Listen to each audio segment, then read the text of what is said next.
today we're covering the client converter. Now, for some of you, this is a recap, and for some of you, this is something which you haven't seen before but have started to implement already, so well done. We're going to start by looking at what we're covering, which is 3 ways to increase your billing, which I know you already know, but we're going to cover it again. Looking at what business development is and what your client buying habits are. Now, with client buying habits, this is kind of one of the key points that we're going to cover today is about what your clients want and need from you and how you can actually deliver that, and on how you can show them that you have the potential to deliver that in the future. So that is something which we will be looking at today, not in a huge amount of detail, but a little bit. Identifying your ideal client, or as we like to call it, your avatar. We're going to look at 5 ways to find them, and then we're going to move into the 12-touch process, the 6 principles of influence, which is, if you combine those 2 out, that's what will become your client converter, and that's what today's training is all about. So, first thing I want to remind you of is being at cause or effect. When you are at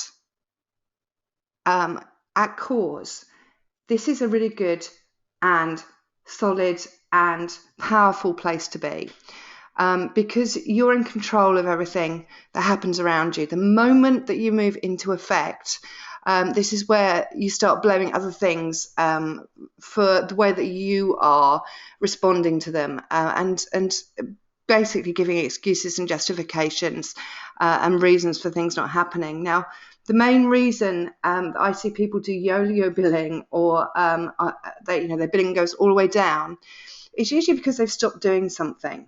And sometimes it just still takes a little bit of self-realization. So it's like, okay, I'm not getting the billing that I need, I'm not getting the clients that I need, I'm not getting the candidates that I need.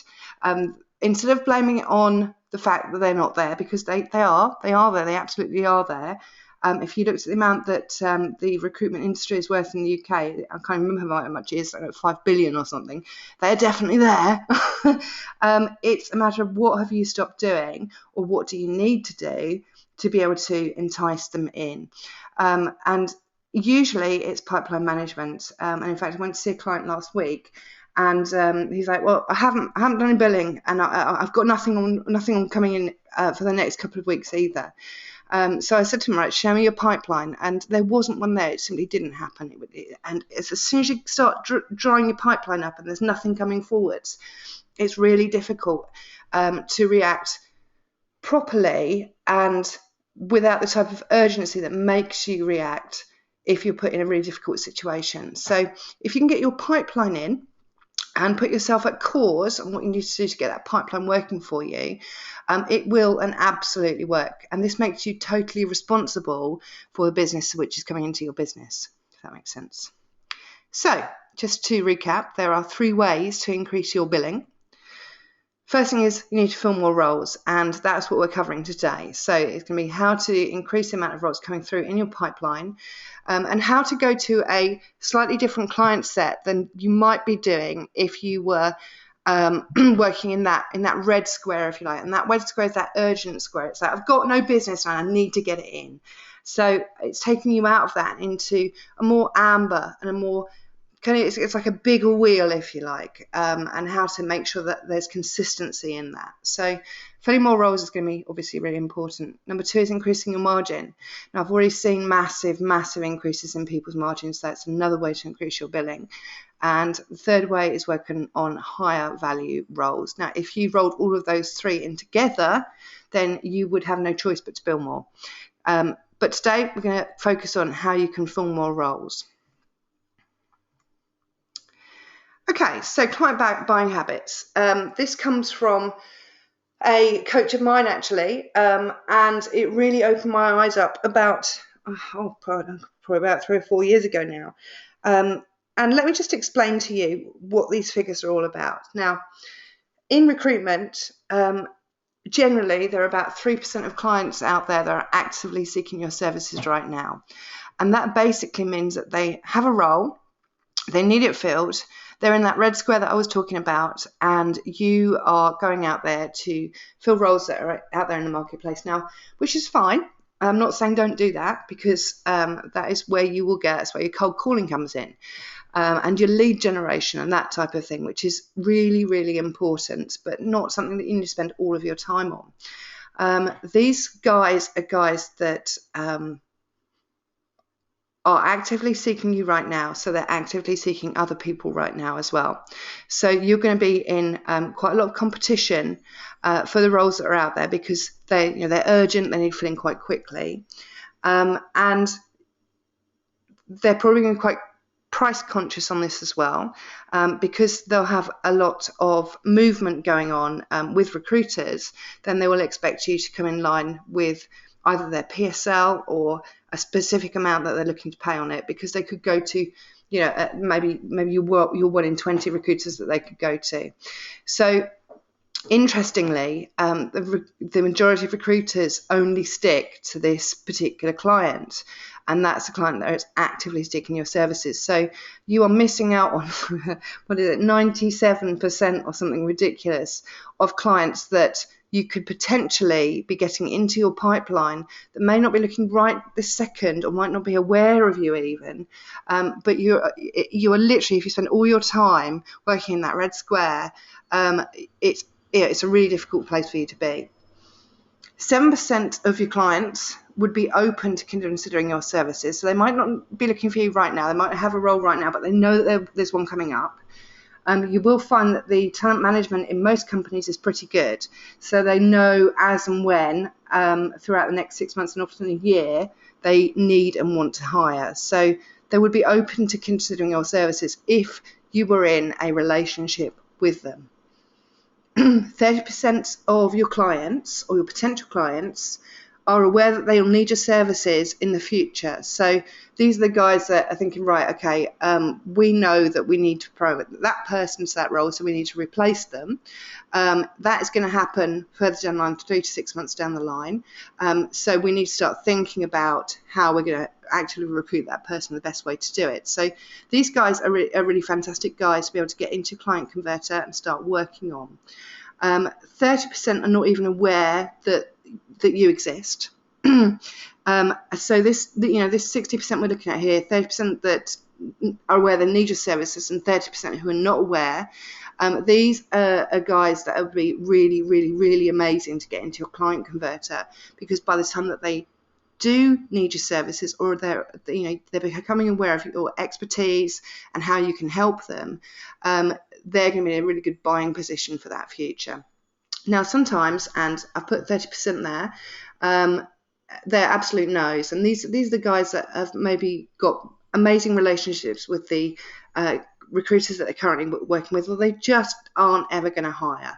So these guys are absolutely no's, so you can take them out of the equation. So you have then got about 67% of clients that are open to, or would be open to, a really good and structured approach.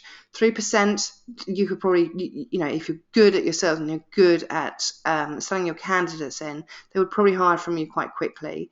But you've got this extra 67% that you need to get into your pipeline to learn how and what they need going forwards. So the only way that we can really identify who those clients are and really understand how we can start targeting them and putting together a really good Client Converter for them is to understand exactly what they need. Now, if you haven't done the client avatar exercise, I suggest you do that before you do anything at all.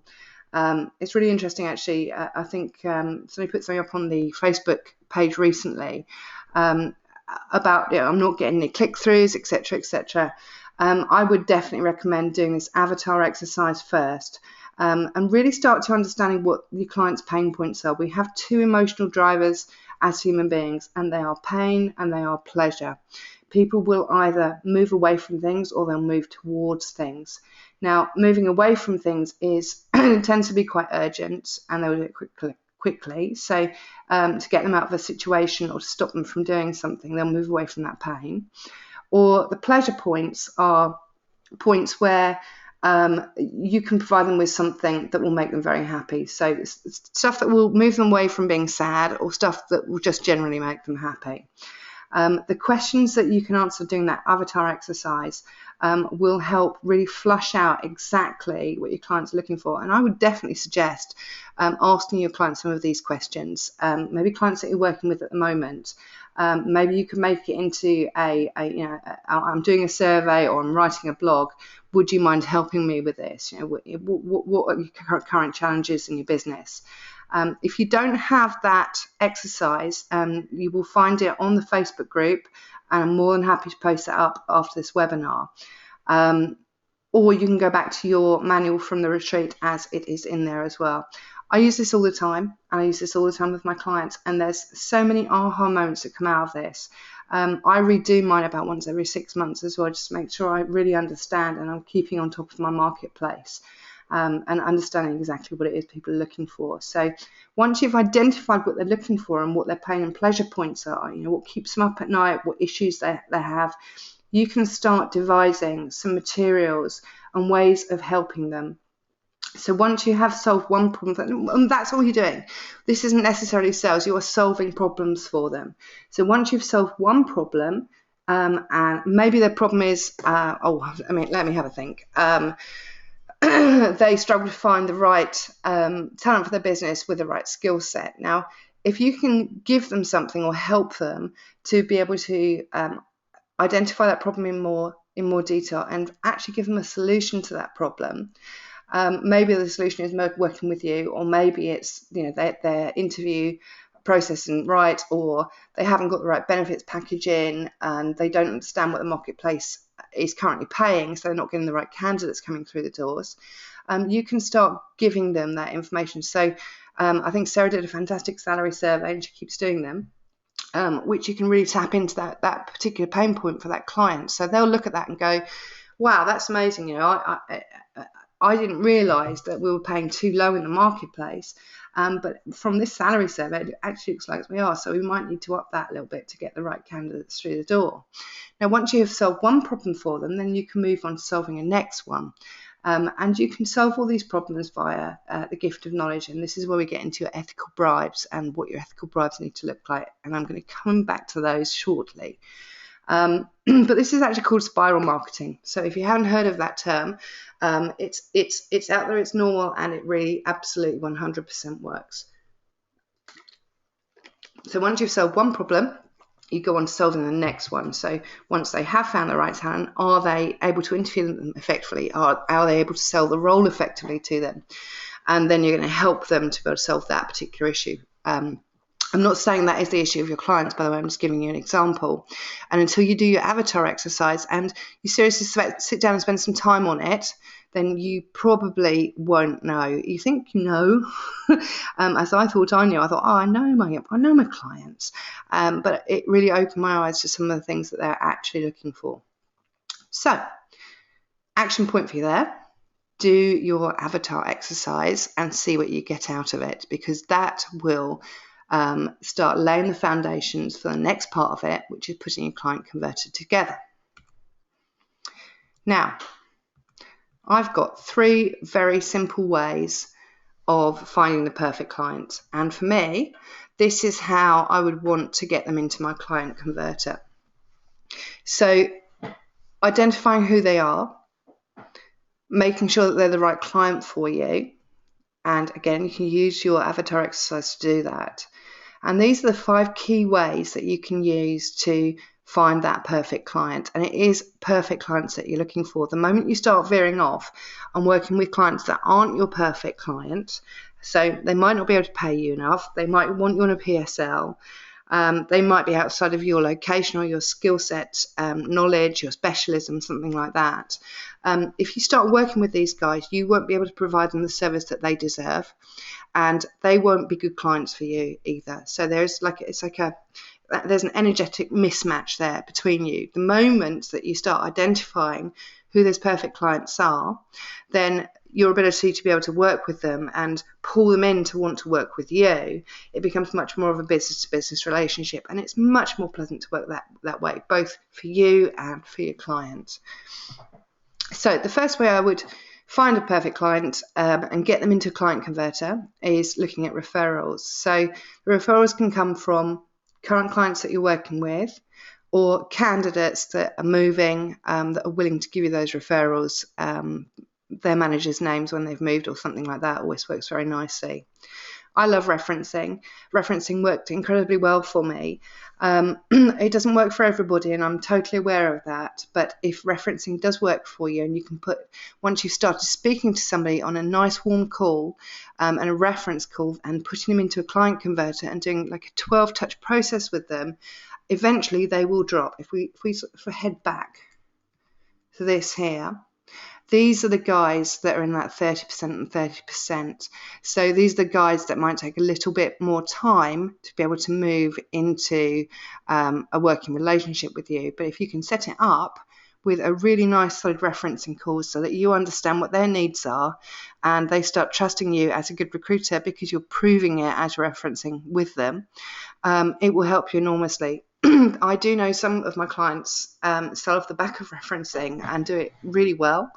I've always found that very difficult, but you know, if it works for them, fantastic. If it works for you, give it a go and see if you can turn that referencing call into a sales call. But for me, that's an opener. It's a trusting call.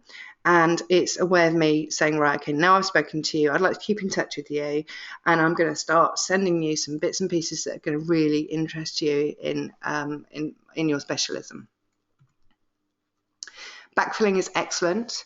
So there are roles out there that other recruiters won't know about because candidates are moving.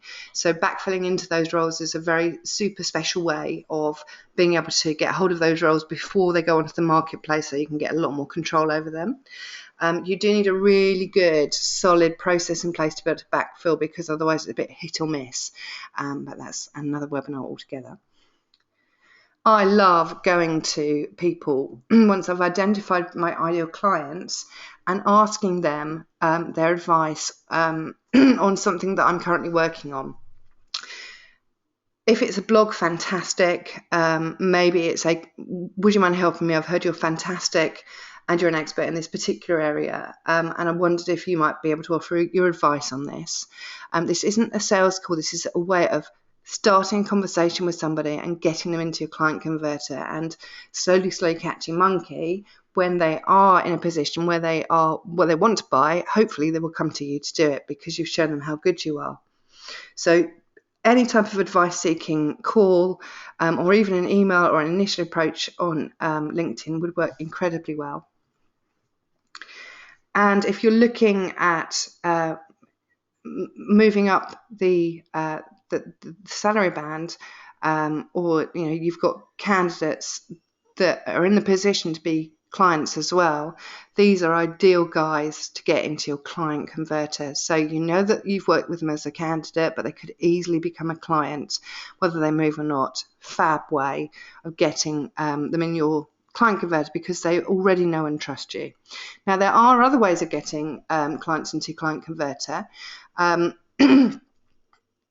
Emails are a fantastic way of doing it. So once you've bought a list, start warming them up with emails and then identifying the top ones that you want to be working with, and then conducting a call with them. And I would suggest an advice and expertise call with those guys, and then start getting them into a buying process with you or marketing process with you. As always, these are all great ideas, but unless you put some consistency into it, it's going to be very difficult for you to get this to work for yourself. So think about how you want to get this into your business, what you want to be doing, how often you need to be doing it to be able to get results for you. Okay, 12-touch processing. So you would have seen this before, guys, but this is so powerful. And actually really, really interesting. And this is talking about salespeople. So let me just read it out to you. 48% of salespeople never follow up with a prospect. So they get a prospect, maybe if we go back to the last slide, and maybe we get a prospect through referrals or referencing. And we think, right, okay, they're quite good. It goes into our brain cells and it doesn't come out again. So That's half the reason salespeople don't actually follow up with prospects or leads. So it just sits there or it goes out of their mind. For those guys that do, only 25% of salespeople make the second contact with them, and then they stop. Now, they stop for loads and loads of different reasons. Again, it might be because your procedures aren't good enough and you're not getting it into your diary, or it might be because it was a horrendous call and you think, God, I'm never going to speak to that person again. How embarrassing. Or it was because they said to you, look, I'm just not interested. It's not important to me right now. We probably won't be hiring for the next 6 months anyway. So you literally just stop, so that lead goes completely cold. But 12% of salespeople, of those 48%, 12% of salespeople only make 3 contacts and stop. So it's a very, very small amount of people that will continue moving through a process to allow them to be able to develop and build those relationships with the clients, to make them move forward with them. So what does it mean? It means that they're losing a small fortune because 2% of sales are made on the first contact. So if you are able to make sales on the first contact, it's usually because they're in that initial 3% of people that are really looking right now, and they are, in a hurry.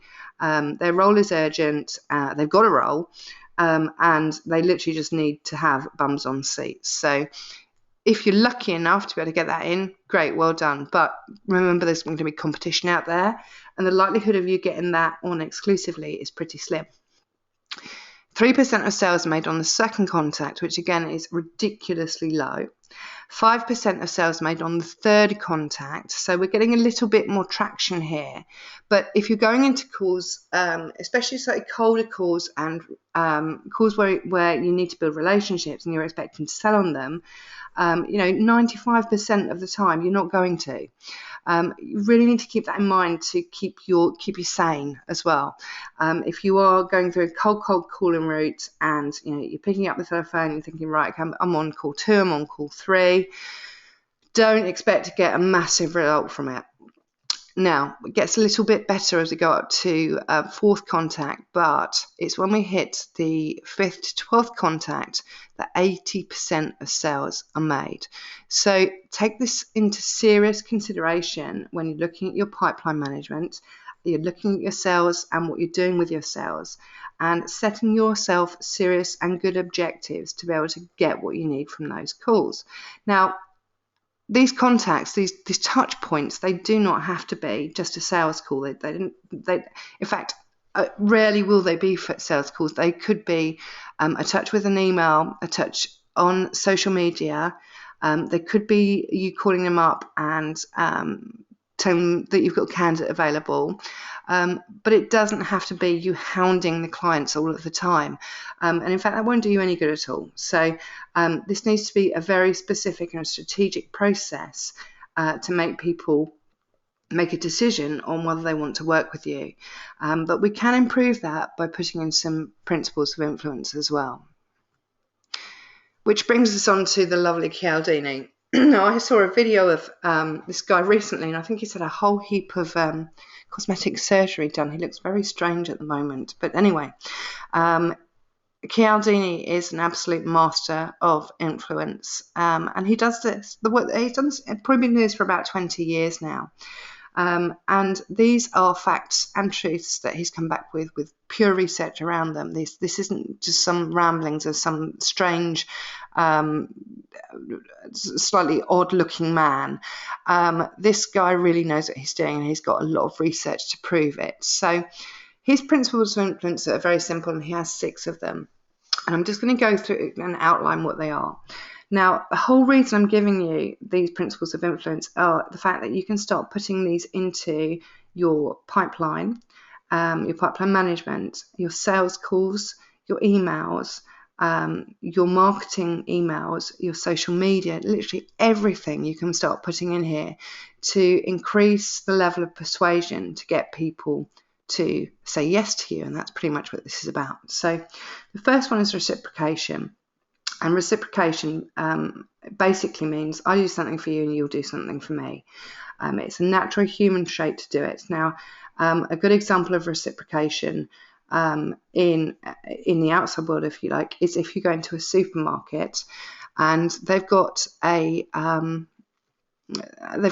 promotion going on, and maybe they've got some cheese that they're selling, and you have a lovely salesperson say to you, oh, I tell you what, come and try this cheese, and they've got a little bit of cheese on a stick that you try and go, oh yeah, that's yummy, and you're sitting thinking, well, it's all right. And then you feel like you should buy that cheese, because they've given you something. So it's like, oh, I really should buy some of that cheese. And even if you say yes to buying that cheese, and sometimes you put it down, they are much more likely to make massive sales on that specific promotion because they've given you something.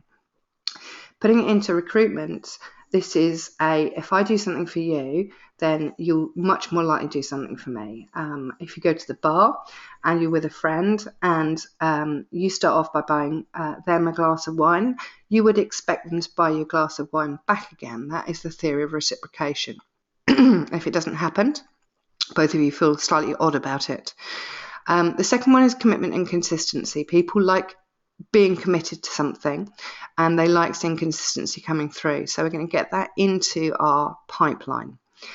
Social proof, and this is the adage of safety in numbers, especially with people that they know or like, or are like them. So if, for example, a good use of social proof is if you've got some good testimonials of clients that are similar to them, they would be really good to get out there into the marketplace. An example of social proof outside of recruitment would be if you were walking down the high street and you were looking for somewhere to have dinner, and one restaurant was chock-a-block full and the other one was empty, you'd be much more likely to head towards the chock-a-block full one because all of those people can't be wrong. And that's the whole principle behind social proof. And it's very, very, very powerful. Authority. Now, we do tend to have much more respect, and we tend to do things, we tend to act a little bit like lemmings with people who have got some authority over us. If a policeman told me to do something, likelihood I'd probably do it. For example, if I had a policeman in the road and he was waving me the other way, I wouldn't ignore him, I would go the other way. Mostly because he was wearing uniform and I understood he was a police person. Another way of using authority to persuade us to do something is in adverts. So if you're looking at a toothpaste advert, the likelihood is they'll have a dentist in that advert showing you how fantastic the new toothpaste is that you must be using to stop you getting from cavities. The authority that you're seeing there is because they're a dentist, they'll probably bring up their initials at the bottom and how qualified they are, but they'll also be wearing a white coat. Now, as recruiters, we can't go around wearing recruitment garb, but we can start using authority by showing them how expert we are, and pushing that out there and using that in our branding, the fact that we're niche, we know what we're doing. If you've got letters or numbers that you can use, your title is really important, using the word director, CEO, that type of thing is very impressive. And people are much more likely to say yes to something if somebody in authority or expertise is telling it to them. Liking, people are much more likely to do something if, or much more likely to say yes to something if they actually like you. For example, if you have a look on, again, we'll go back to adverts.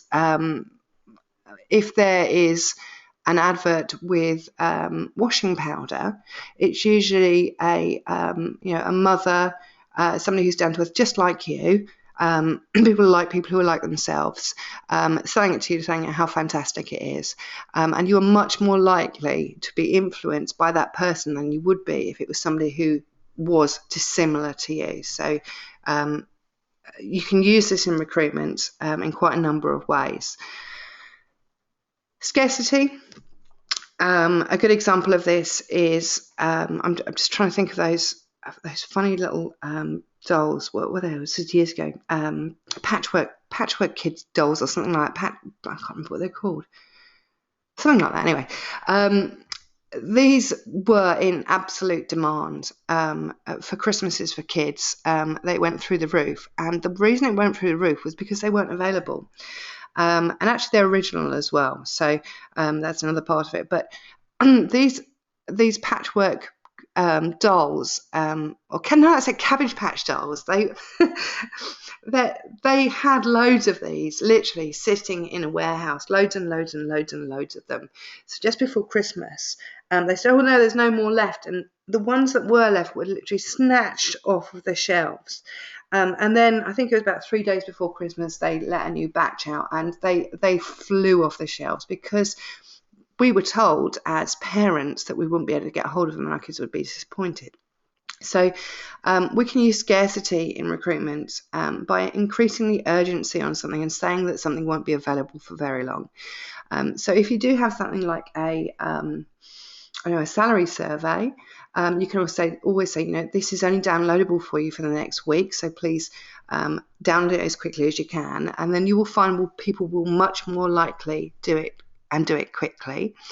Or you can do it when you're marketing your candidates out. You can say that this candidate won't be around for long. There aren't many like them on this with this particular skill set, and they have already secured a couple of interviews at your competitors. And that's your social proof in there as well. So these 6 principles of influence goes very specifically into the client converter. And we use the 12-touch process and these principles of influence to move into the client converter. Now you've all got this, and it is actually a very simple way of putting your pipeline together. So the first step is going to be to identify that particular client that you want to be working with. I'm often asked numbers here, and I can't give you numbers of how many clients you need to get into a converter to make it work for you. It needs to be the right clients, so that's probably the best advice I can give you is they've got to be great clients going into it. So people that you want to work with that fit the profile of your avatar. And the very first call or contact with them, I would ideally be a warm one. So if you are able to get a referral, to get a reference, or to warm them up beforehand using perhaps some clever emails, something like that, so that when you do start speaking to them, it's actually a little bit easier. And actually what you're not doing here is selling. I would go straight into this with a reference call or with an advice seeking call, so that all you're doing is building that relationship. And with that very first call, I would start proving some of the things that they're going to need to be able to say yes to me. I'll go back to Cialdini.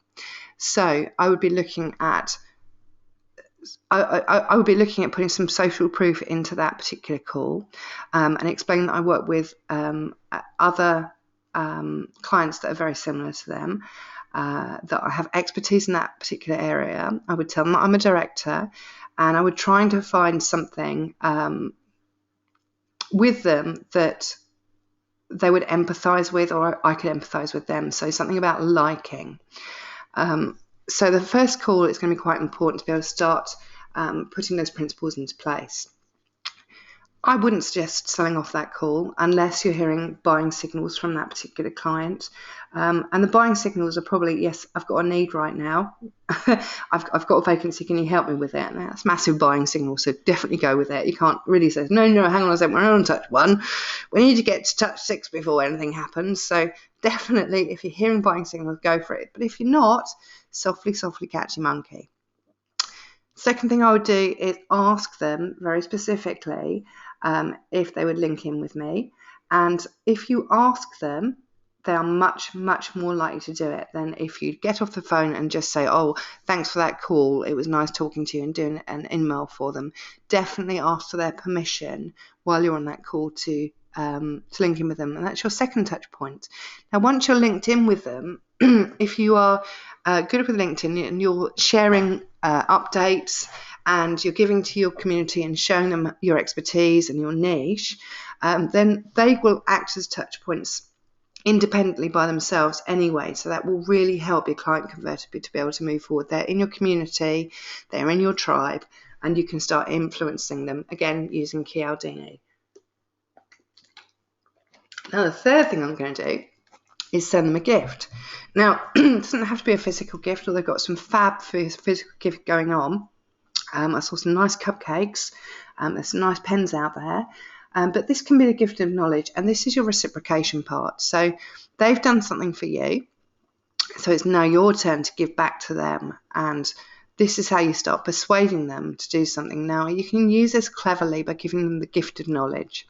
So this is your ethical bribe here. So if you've got a salary survey or something like that, this is a great thing to get across to them via email and really dig into their issues and problems. So when you do your avatar exercise, you'll start to understand exactly what their issues and problems are.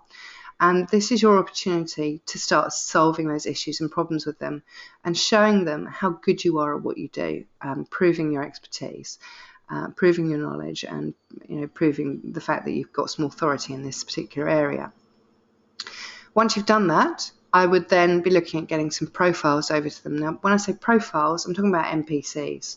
So when you're working with great candidates, I would be looking at getting a profile over to them, usually via email first.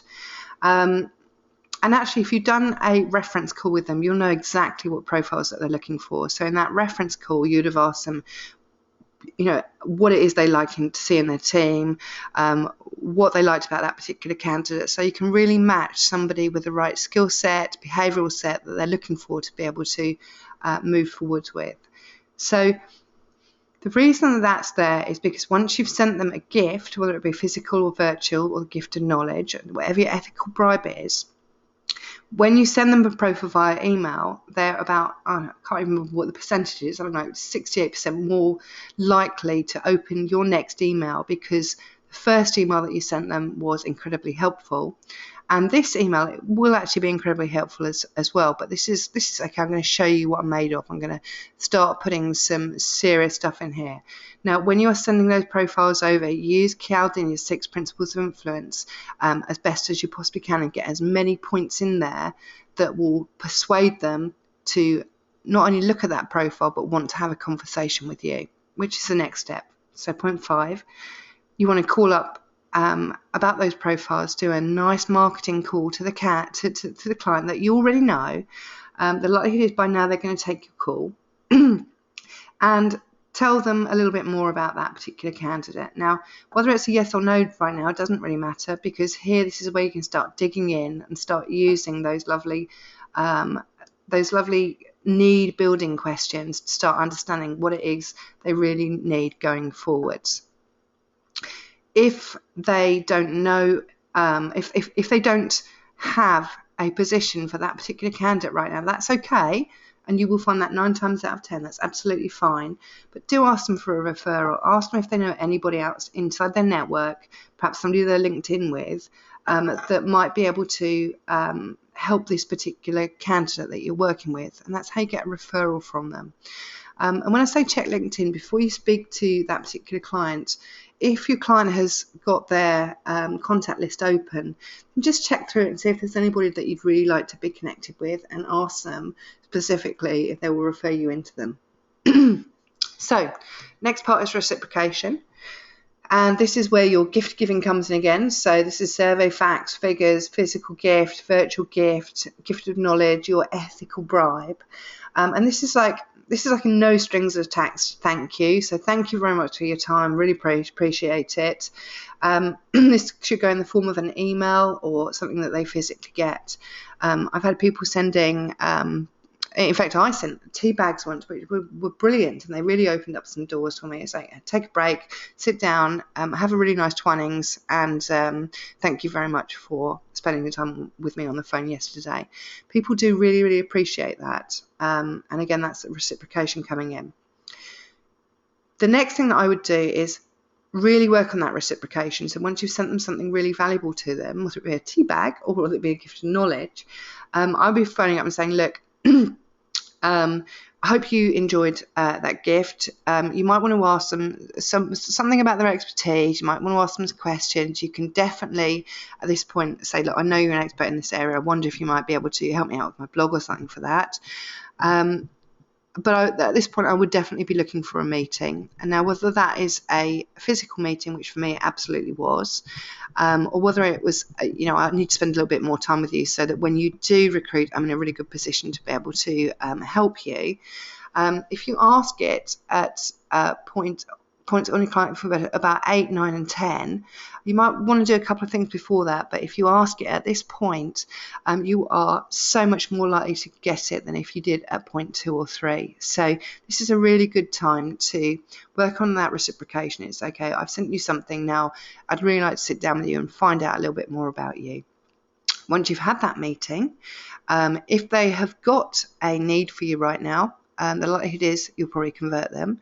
But if they haven't, just go back to your client converter and go back on the reciprocation at part 3 and keep going round and round until they're in a position when they are going to be able to use you. Now, again, I often get asked on timings on this. It will depend totally on the client. So as not to annoy the client, you probably don't want to be doing something every day or even every week when you've reached point 10. But you can slow that down. So, you're keeping in touch, and every month they can see you, start building that relationship with you. They start trusting you, and you start being in a position to be able to turn them into clients when they are ready and when they've got that position available. Okay, somebody asked me quite recently, what should I put in the title of my emails? And I found a fabulous article, which actually I used as well, which is all about hot headlines. Give me 1 second, my screen's just gone a bit funny.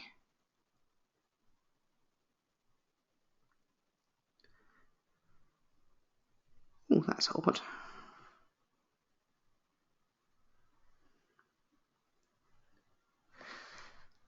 Sorry guys, I don't know what's happened to my screen. I always get some technical issue at some point, don't I? Okay, that's better.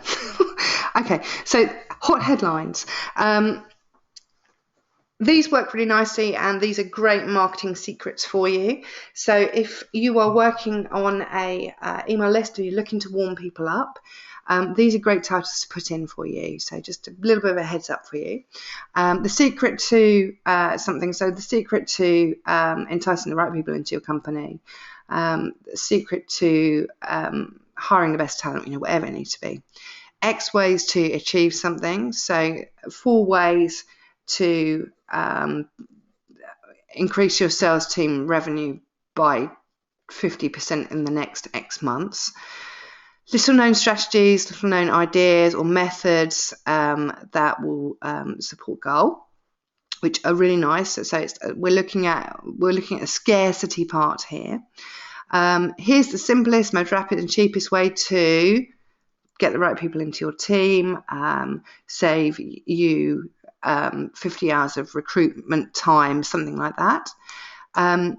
Grow, build, succeed in, have something desirable, or X mistakes that could bury, destroy, and compromise you. So we're working on both pain and pleasure things here. I really like the last one, and I think I'm going to use that in my next set of emails that go out, actually. I use the secret to X ways to and little known strategies a lot, and I get opened a lot and they convert really well for me. So if you're looking at what your email titles can be to get people warmed up, or when you are sending them emails as a touch point, they're great ones for you.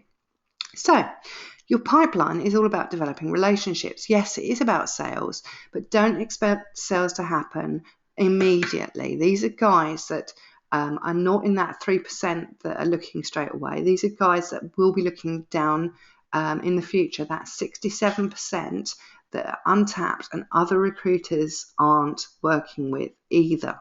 So keep that in mind, that they're going to be a much better marketplace to work with.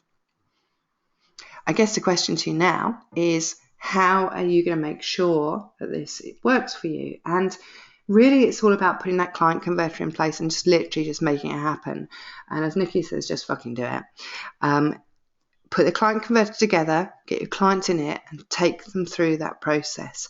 And I will guarantee you results on it without any doubt whatsoever.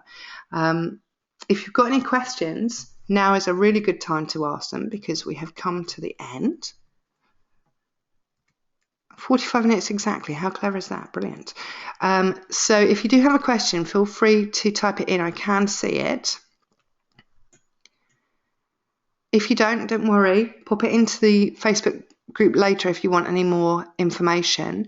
What I will do is make sure that you're getting the avatar exercise. I'll highlight it and put it to the top of the group once I can find it.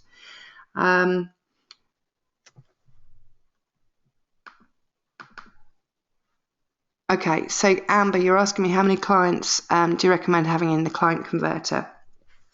Some of my clients have got 10 clients in a client converter, and some have got 300, 400 clients. So it's actually quite difficult to actually know. One of the most important things is going to be, as I said, making sure that they're the right clients, they're your perfect clients. It's not just any old person that's going in there. So I would qualify them through first, and qualify them through doing some research on them and making sure that they're absolutely the right person to be speaking to. As a ballpark figure, I'd say you could probably quite sensibly add 10 a week and keep going. It needs to be a rolling figure that you've got in there. Now, 200 for me as a rolling figure in my client converter is doable. Anything more than that, it becomes very stressful because you've got so much work that you need to do at each point of that client converter because they're going in at different times. So for me, a rolling 200, the moment that they convert, you take them out and you replace it with another client going in. So it's like one in, one out. It's typical nightclub theory there. I hope that helps. Okay, so Dan has asked, what happens if we have started with cold clients? We haven't made a warm call, but just sent LinkedIn request and sent a gift. You can still get them in, Dan, but the likelihood is of them converting any lower than about 10 taps is slim, mostly because they don't know you. So don't worry about them. You can still put them in there without a doubt, but don't expect quick results on them. You will get quicker results if you start using different methodologies when you first contact them, which will be one of those 5 things that I spoke about. So it'll be probably a referral or a recommendation. It could be the fact that they were a candidate, but they could now be a client, so they already know you. It could be from a reference call. So initially, for me, having that warm call and just starting to build that relationship with them without actually selling anything to them is kind of really, really important. However, if you haven't made a warm call, you sent them a LinkedIn request and sent them a gift, this would be a fantastic time to pick up the telephone and maybe do an expert seeking call from them, saying something like, okay, thank you so much for connecting with me on LinkedIn. I've sent you something, I hope you liked it, and actually I wonder if I could pick your brain and I wonder if you might be able to help me. We're actually putting together a salary survey, and I wonder if you'd mind answering me 5 questions about it. So that would be a really, really good call to have with these people to start building that relationship. Don't sell on the back of that though. Just wait and put them through a client converter.